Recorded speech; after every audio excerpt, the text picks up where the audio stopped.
กับสบายดีFCพ่อแม่พี่น้องสุขุสุขคนเนาะมื้อนี้มาพบกับสองเฮาเก่าเนาะลาบ่ซนเนาะทุกคนมื้อนี้ก็วันที่10เนาะ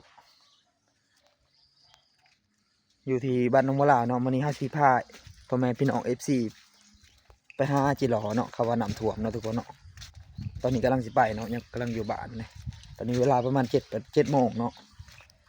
เฮากำลังสิไปนี่ไปทุกคนไปเบิ่งนำกันเนาะมันสิได้หรือบ่ได้เนาะอ๋อทุกคนน้ำขึ้นเนาะทุกคนเนาะตอนนี้เนาะนาก็ยังบ่ได้สวยนะทุกคนเนาะเป็นรุ่นเนาะกันเนาะมันสิได้หรือบ่ได้นะทุกคนเนาะเรียเบิ่งกับผู้น้ำแจ่งอยู่เนาะทุกคนตอนนี้เนาะว่ามันสิได้หรือบ่ได้เนาะเป็นรุ่นเนาะกันเนาะ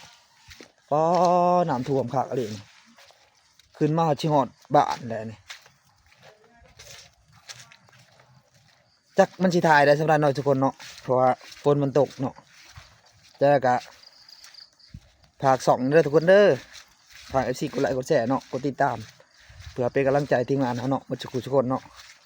ไปลุ้นนำกันทุกคนไปเห็นบ่ผู้ผู้เรียกเห็นเนาะตอนนี้เฮาอยู่ที่บ้านเนาะบ้านหนองบัวลาวเนาะแต่เรียกเห็นผู้น้ำเสยู่ขึ้นมาเนาะทุกคนเนาะเซซ้ำซอยเนาะยู่ขึ้นมาเนาะทุกคน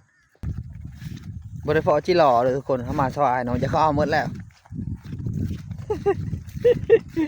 เพราะว่าเนี่ยทุกคนเฮาบ่ได้ถ่าย FC เบิ่งเนาะก็จับจิหล่อม่วนแห้งเนาะทุกคนเนาะบ้านนี้เนาะแต่มื้อนี้จักสิได้หรือบ่ได้เนาะเพราะมัน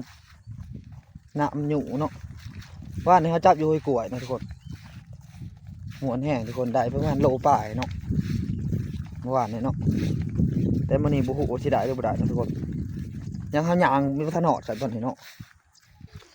ซ้ำเขาไปเอาบุญทุกคนผู้